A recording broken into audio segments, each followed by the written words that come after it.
se retrouve pour les produits terminés. J'en ai terminé encore quelques-uns. Je vous en fais un petit peu. On va faire en sorte que cette vidéo ne dure pas trop longtemps.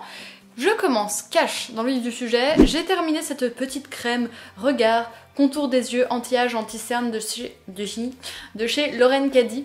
Alors Lauren Caddy, c'est une marque que j'aime beaucoup. J'ai adoré le masque, j'adore leur shampoing. Bon bref, la crème sentait très bon, elle nourrit bien le contour des yeux, il n'y a pas de souci. En revanche, moi c'est plutôt l'usage du contour des yeux qui commence à me saouler. Je vous le disais dans mon dernier vlog, je trouve que c'est relou, je trouve que ça sert un peu à rien, je trouve que ça fait beaucoup de produits. Moi qui déjà n'utilise pas de crème de jour, donc un mélange d'huile et de produits hydratants style aloe vera, machin, du coup ça fait déjà pas mal de produits, je mets quand même beaucoup de produits, j'en ai conscience, et d'ajouter comme ça le contour des yeux, ça me saoule un petit peu. Donc j'ai reçu des contours des yeux, là j'en ai d'autres à terminer et qui durent très longtemps, donc je continue de m'en servir.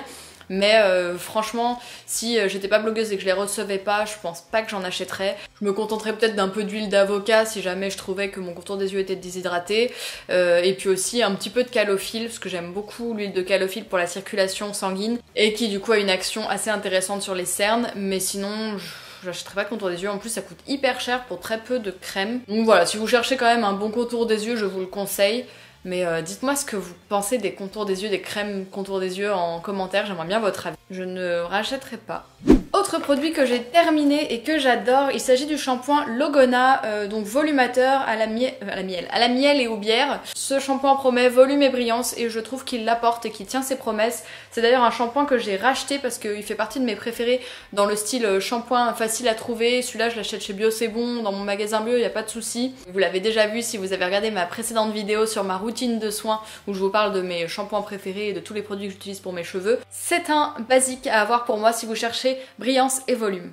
Je rachète. Troisième produit que j'ai terminé, c'était un échantillon, c'était pas un contour des yeux, c'était un échantillon de nettoyant, un petit peu, voilà, nettoyant régénérant qui était gommant, il y avait des petits grains. Il s'agit d'un nettoyant de la marque Tata Harper qui est sous forme de crème et que j'ai reçu de la part de Bazar Bio. Et j'ai voulu le tester parce que Tata Harper, ça reste une très jolie marque, très onéreuse, avec des parfums très agréables. Des textures là, c'était un peu citronné. Très frais, très agréable pour nettoyer son visage et malheureusement j'ai pas adoré. J'ai trouvé que la texture était beaucoup trop crémeuse pour moi. J'ai plus l'habitude des gels ou des trucs comme ça un petit peu plus denses. J'avais un peu l'impression de m'appliquer un masque sur le visage et je n'aime pas trop les nettoyants avec des grains parce que je trouve qu'on peut pas aller vers les yeux, etc. C'est pas évident. C'est vraiment pas ce que je préfère, sachant que je me fais déjà 2 masques par semaine, dont des gommages quand je sens que ma peau en a besoin. Je ne ressens pas le besoin d'avoir un nettoyant à grains légèrement gommant à utiliser comme ça quotidiennement, donc c'est pas un produit vers lequel je me redirigerai. Et Tata Harper, c'est pas une marque, malgré la beauté des packaging, le côté très luxueux, les belles compositions, c'est une excellente marque, mais c'est pas une marque coup de cœur pour moi en tout cas.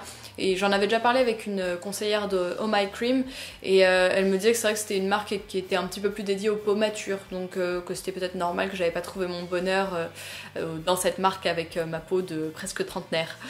Donc voilà, je ne le rachèterai pas, mais si vous aimez les nettoyants un peu gommants, avec un très bon parfum, un joli packaging qui n'est pas celui-ci, du coup je crois que c'est un flacon pompe, je vous le conseille quand même, ça reste un bon produit, mais je ne le rachèterai pas. Autre produit que j'ai terminé, il s'agit de l'huile démaquillante de chez Olution, et là, gros coup de cœur. Je vous en avais déjà parlé dans mes favoris, c'est une excellente huile qui a une merveilleuse composition, qui sent très bon, je me souviens plus. Ouais si, oui elle sentait très bon, mais rien là comme ça dans le flacon, rien d'exceptionnel non plus, je me suis un peu emballée, excusez-moi. Elle est quand même fraîche, vitaminée, c'est agréable à utiliser et elle s'émulsionne super bien et j'avais dit qu'elle n'égalait pas celle de Melvita.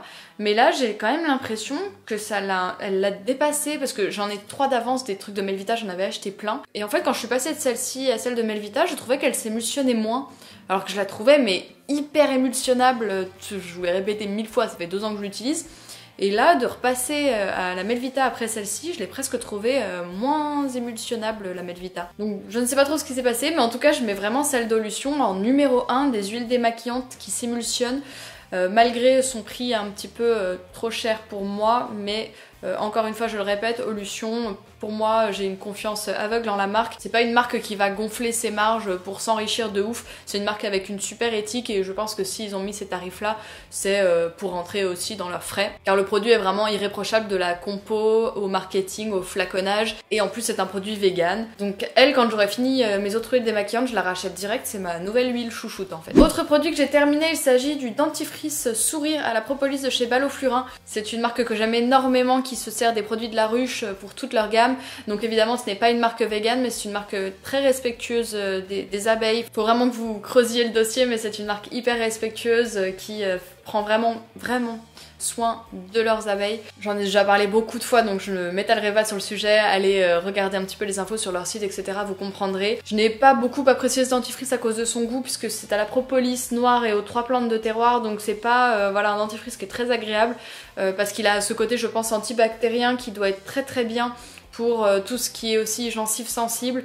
Alors là, il parle de blancheur naturelle, haleine agréable. Haleine agréable, hein, pas haleine ultra fraîche, tu vois. C'est un peu, ça fait un peu haleine tolérable, tu vois, sur le papier, mais bon. Donc moi je l'ai utilisé voilà, d'affilée pendant des semaines. Donc je n'ai pas de problème de gencives, de dents, je n'ai jamais eu trop de soucis au niveau des dents, même pas du tout. Donc je ne suis pas un très bon cobaye pour vous parler de son efficacité, mais en tout cas je ne le rachèterai pas à cause de son goût qui n'est vraiment pas très agréable en ce qui me concerne. Je préfère largement des dentifrices très mentholés et je vais continuer sur le Dr Bronner's ou alterner avec le dentifrice solide de Pachamamaï que j'aime toujours beaucoup. Donc je ne le rachèterai pas, mais c'est un très bon produit. Autre produit que j'ai terminé, il s'agit d'un masque capillaire régénérant, le terre à cheveux de chez Artistes de Nature, qui est une marque que j'aime beaucoup. J'ai pas encore testé tous leurs produits, mais je trouve leurs produits très efficaces. Je ne rachèterai malheureusement pas ce produit puisque je trouvais que l'odeur de spiruline était vraiment très forte et le produit, j'avais besoin d'en appliquer beaucoup, enfin j'ai eu du mal à m'en servir, j'en mettais quand même pas mal sur mes cheveux pour que le masque soit efficace, donc c'est pas un produit que je vais racheter. En plus l'odeur là de spiruline, t'as les cheveux qui sentent l'algue, c'est un peu difficile, mais c'était un excellent produit qui faisait les cheveux très doux, gainés et très brillants. Donc je vous le recommande quand même, aussi pour les cuirs chevelus sensibles, il est excellent. Je l'ai également beaucoup utilisé quand j'avais mes problèmes un petit peu de pellicule sèche comme ça que j'avais à cause des shampoings solides que j'utilisais. Donc je vous le conseille quand même dans le sens où c'est un bon produit, mais moi je ne le rachèterai pas puisque j'aime pas l'odeur. En revanche, il y a d'autres produits que je veux tester de la marque, comme le vinaigre d'ortie, qui est une sorte de lotion pour les peaux un petit peu à problème. Et j'aimerais bien la tester. La marque propose aussi des huiles végétales. Enfin, c'est une très bonne marque qui d'ailleurs est Slow Cosmétique maintenant, il me semble. Mais je ne le rachèterai pas. Salut! Autre produit terminé, un produit de chez Patika. Donc c'est mon copain qui s'en est servi, donc je vais pas non plus vous en dire des caisses. Ça sentait très bon, les produits Patika sont excellents et extrêmement chers. Et donc là c'était la brume Hydra Défense anti-pollution, donc mon copain l'aimait beaucoup, genre il veut pas passer aux autres hydrolats machin, je pense que c'est vraiment la marque avec des marques style Sanoflore ou Melvita qui sont quand même moins onéreuses, mais si vous voulez offrir des produits à votre maman pour qu'elle passe au bio, offrez-lui du Patika. Les packagings sont superbes, il y a des petites typos dorés, voilà là la brume elle est sous vide d'air, c'est pas juste un flacon pompe, l'emballage est en alu, etc. Donc je pense pas que ce soit la marque la plus économique et écologique qui soit, mais les compositions sont irréprochables, les parfums, les textures, j'aime beaucoup cette marque et voilà, et mon copain n'utilise que Patika, hein. Le mec a des goûts de luxe, attention. Mais perso la brume je la rachèterai pas, je vais lui racheter la crème, parce qu'il a beaucoup aimé, la crème au lotus sacré qu'il a presque terminé, mais je vais pas lui racheter la brume qui coûte une blinde, hein, faut pas déconner hein. Et pour terminer, j'ai terminé un déodorant de chez Clémence et Vivien. De chez Clémence et Vivien, il s'agit du parfum Le Poudré, fleur d'oranger et lavande, qui ne sont pas à première vue des senteurs que j'aime énormément, mais je sais pas, là du coup de le ressentir ça me rappelle le propre, quoi, de sentir le propre le matin. Et je les aime beaucoup, pour ne rien vous cacher, j'en ai un stock complet parce que c'est moi qui avais refait les packaging, donc du coup ils me les avaient envoyés et j'en ai reçu, enfin plusieurs, donc j'en ai pas mal et je suis très contente de les avoir d'avance puisque c'est vraiment mon déodorant préféré et j'aime bien alterner avec les Schmitt quand même, mais ceux en stick parce que je les trouve extrêmement pratiques à appliquer et moi de tremper mes doigts dans le pot, des fois ça me saoule un petit peu.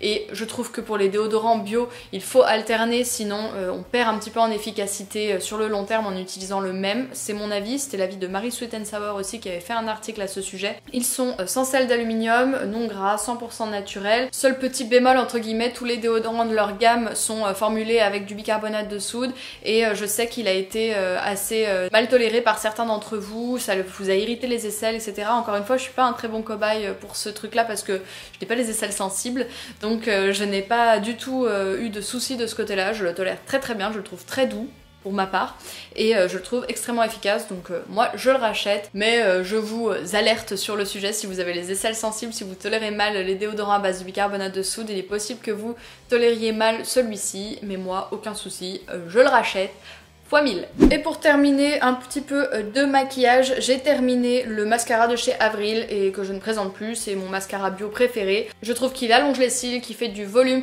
qu'il les recourbe et qu'il est pas cher du tout, et ça c'est génial, donc je le rachète sans cesse. J'en ai en stock, il y a souvent des ventes privées, sinon je le prends sur Nuo. Voilà, vous le savez, c'est mon mascara préféré.